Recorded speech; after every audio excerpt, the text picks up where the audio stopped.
Muito bem, então vamos iniciar com uma oração ao nosso Deus. Senhor Deus amado, te agradecemos por mais um dia, Senhor, por estarmos aqui para conhecer quem Tu és, Senhor, para conhecer quem nós somos, Senhor, o que nós precisamos fazer, Senhor, para viver uma vida aqui digna, Senhor, conforme a finalidade, Senhor, pela qual fomos criados, para Te louvar, Te glorificar, Senhor, nos alegrarmos também em Ti, Senhor. E te oramos e pedimos a Tua instrução agora em nome do Teu Filho, Jesus Cristo. Amém. Muito bem, então a gente está em qual mandamento? Terceiro mandamento. Qual que é o prólogo dos 10 mandamentos? Isso, Senhor teu Deus, que te tirei da terra do Egito, da casa da servidão. Primeiro mandamento? Não terás outros Deus. Segundo mandamento?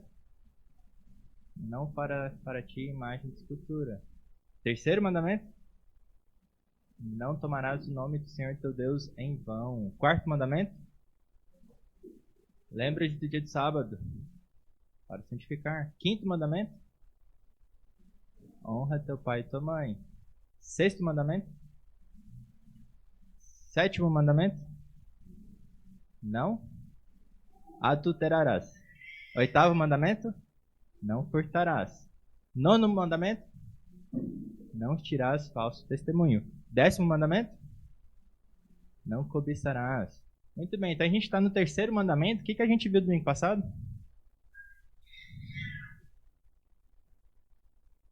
A gente viu sobre desonrar o nome de Deus. Aí o que isso significa? A gente viu sobre imprecações um pouco mais. A gente falou sobre os casos em que imprecações são usadas na Bíblia. A gente não chegou a abrir alguns salmos, mas a gente abriu os exemplos no Novo Testamento. De Paulo proferindo imprecações contra aqueles que desonram o nome de quem? O nome de Paulo ou o nome de Deus? É nesse ponto, quero trazer um exemplo aqui que eu vi esses dias, que eu esqueci de trazer do ano passado, que é o do próprio John MacArthur, que é um pastor que ainda está vivo, um dos titãs aí da geração, último vivo talvez da geração dele, e ele tem um ministério super abrangente, a gente tem livros dele aí. A esposa até fala, por que você não escreve um livro que todo mundo gosta? Porque os livros dele são extremamente criticados, porque o ministério dele é extremamente abrangente, porque ele prega a verdade, por isso ele é extremamente criticado. Na internet também, muitas pessoas falam mal dele, inventam mentiras sobre ele, normalmente ele não responde. Uma vez perguntaram para ele, por que você não responde? E o que ele falou? Ele falou, abençoai o que vos perseguem, abençoai, não maldiceis. Procure ter a paz sempre que possível, sempre que depender de ti. Ele deu essa resposta. Ele, diferente de muitos da nossa geração, ele não fica dando respostas online, não fica respondendo, defendendo o seu nome, onde quer que seja. Ele fica calado. O que ele fala é o evangelho, o que ele prega é o evangelho. A resposta que ele deu foi exatamente essa. Eu não vou ficar respondendo essas pessoas. Eu oro por essas pessoas. Eu busco ter a paz sempre que possível, dependendo de mim, mas eu sei que as pessoas que estão me criticando e criticando a mensagem que eu falo, Deus pedirá contas, Deus prestará contas. Deus vingará, a Deus pertence a vingança. Então esse é um exemplo bom para a gente seguir hoje em dia. Em contraste com o que a gente vê hoje em dia, muitos pastores que defendem o seu nome e lançam vídeos atrás de vídeos no YouTube, onde quer que seja, procurando defender a sua honra, defender o seu nome, desfazer mentiras. Esse não é o exemplo que a gente tem, por exemplo, do John MacArthur, que é um dos que estão vivos ainda, como Sproul também era, quando era vivo, um dos que pregam a palavra insistentemente, são criticados duramente e suportam todas as críticas sem se importar com a sua própria honra. John MacArthur, na verdade, falam que ninguém consegue tirar ele do sério. Falam que a esposa uma vez tentou tirar ele do sério e não conseguiu. Então ele é um cara também, nesse sentido, excepcional. Então esse é o ponto que a gente viu na aula passada. A gente viu também sobre quanto que a gente tem que defender o nome de Deus.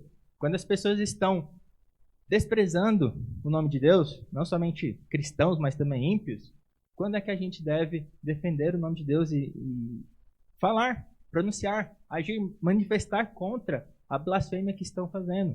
E a gente viu também quando é que a gente não deve fazer isso, onde o falar é prata, mas o silêncio algumas vezes é ouro. Então algumas vezes, de fato, seria lançar pérolas aos porcos.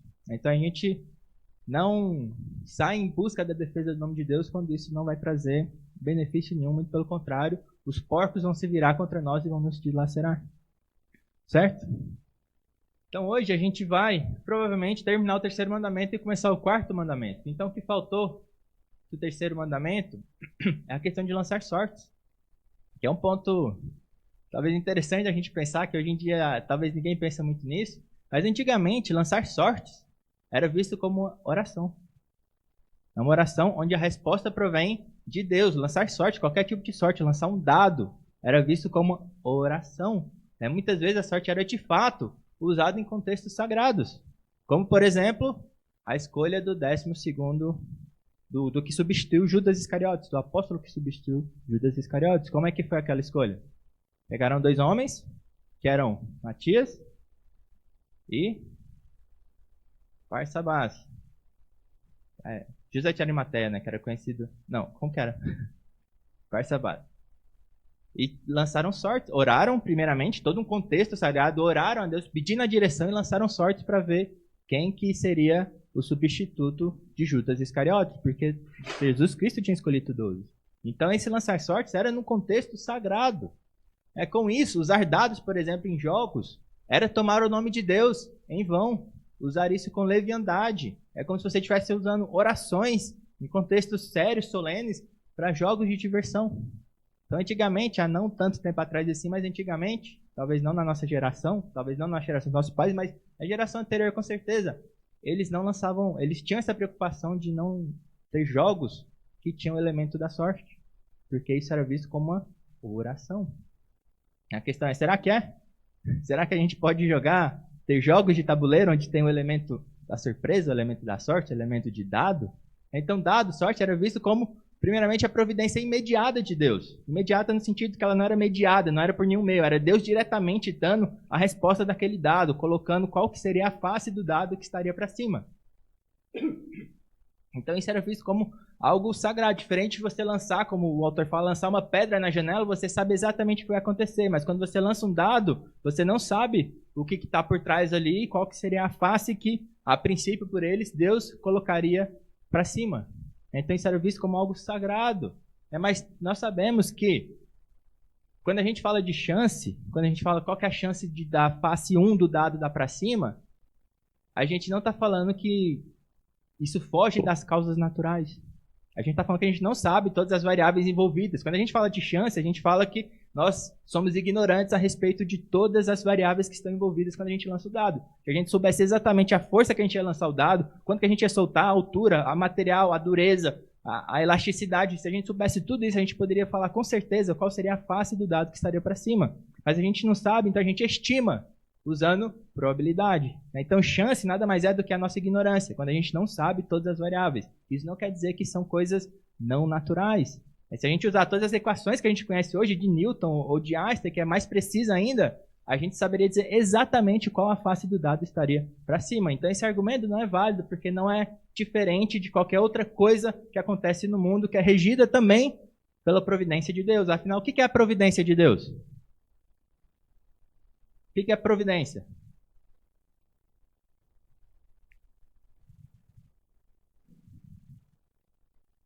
Deixa eu escrever ali.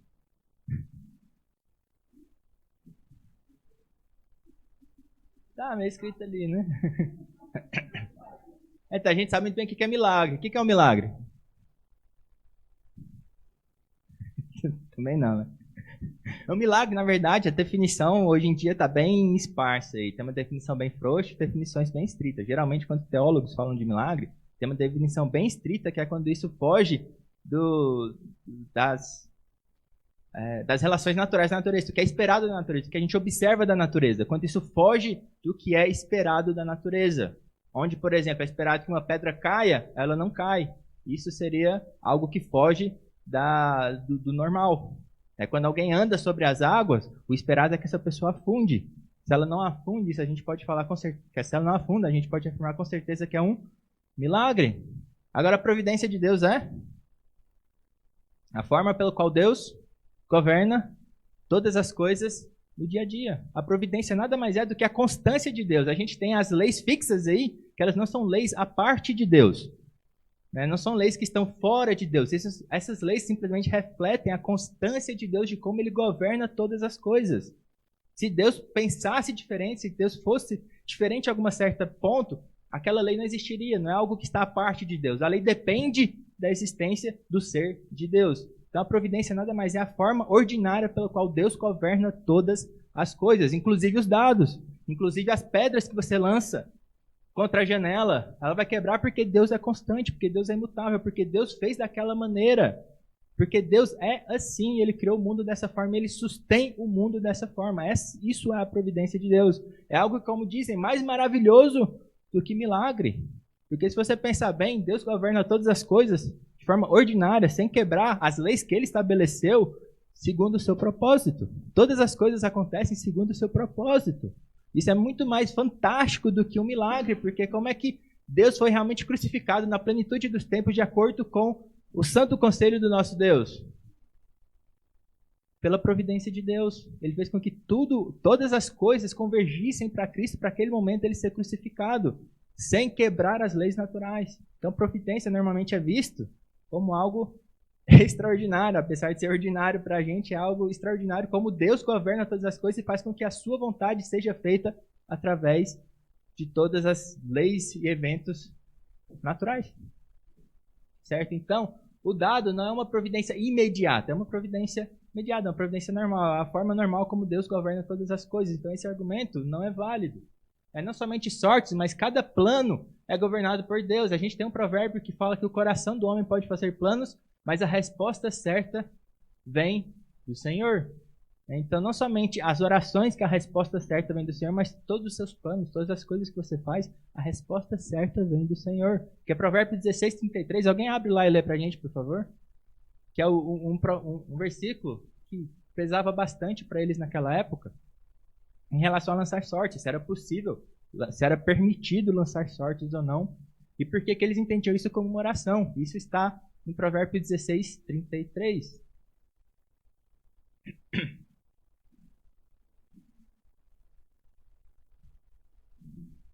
Então eles lançavam a sorte no regaço, lá na roupa, mas a resposta vinha do Senhor. Então eles entendiam isso como uma oração, como algo sagrado, um contexto sagrado. Mas não, todas as coisas, na verdade, procedem da santa providência do nosso Deus.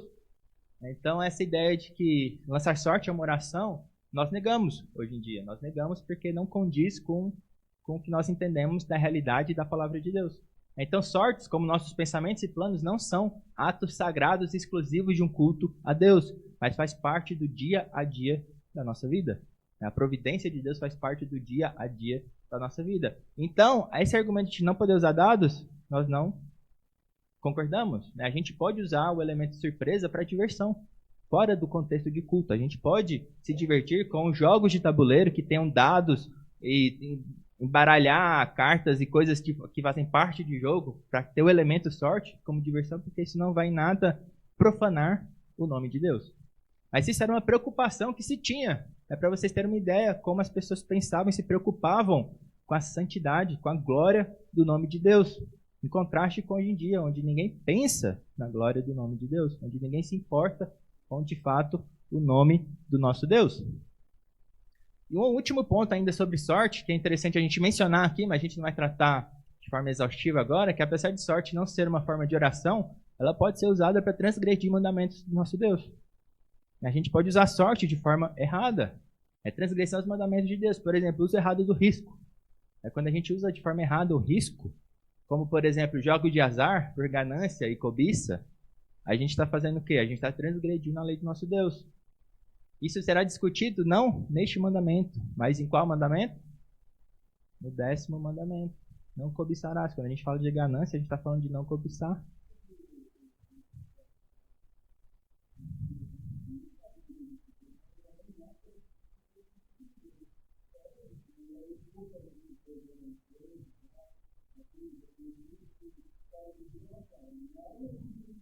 Eu não sei se isso era no meio do culto, mas era uma reunião de fato solene. No mínimo uma reunião de oração, onde todos oraram bastante antes de lançar de fato a sorte. Então não era. E a gente tem exemplos de sorte sendo lançada no ambiente de culto. Quando a gente divide as tribos, por exemplo, o pessoal estava lá dividindo qual parte caberia a cada um. A gente tem exemplos na Bíblia onde sortes não eram lançadas em contexto de culto. Mesmo que tenha uma certa solenidade na escolha do apóstolo, a gente tem outros exemplos que não existia solenidade nenhuma.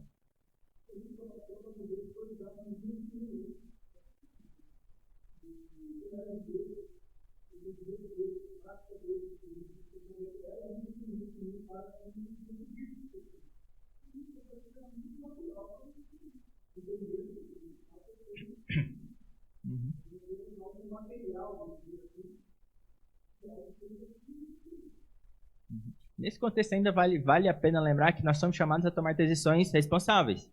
Então, quando que a gente pode lançar uma sorte para decidir o que fazer?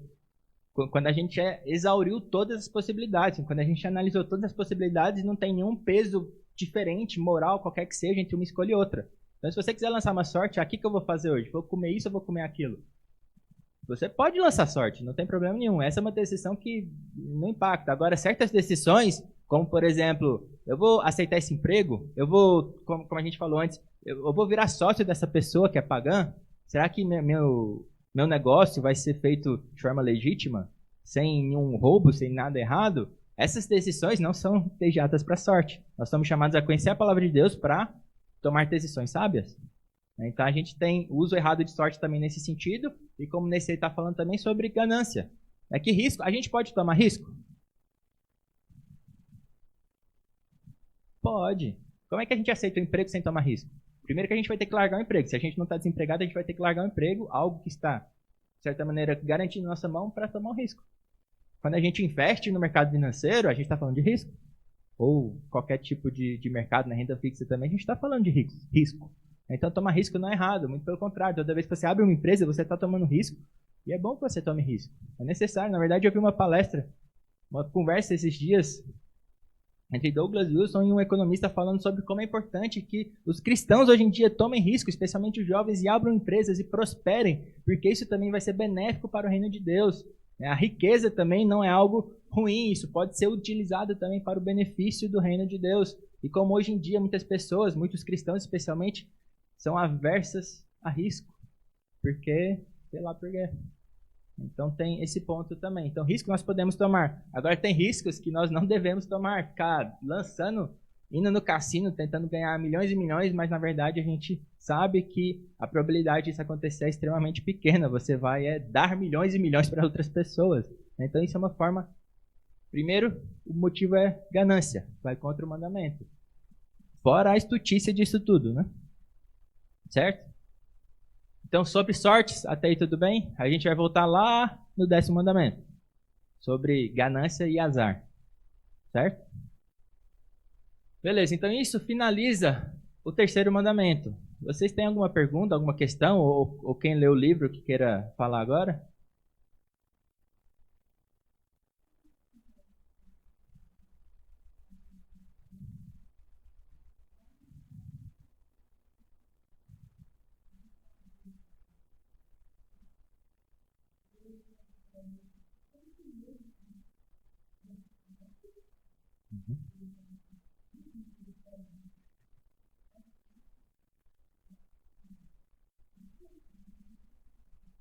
A gente vai tratar um pouco disso no 4º mandamento também, que a gente vai entrar agora.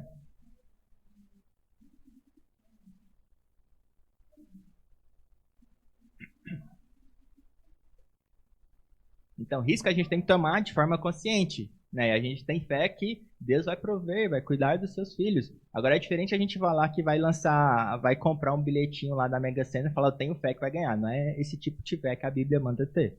Mas ter fé que o negócio, que a gente vai trabalhar e tudo, que Deus vai ajudar, é diferente de lançar jogos de azar. Né? Então, nesse sentido, sim, você tem que tomar risco e tentar. Né? Muito bem, então, o 3º mandamento é isso?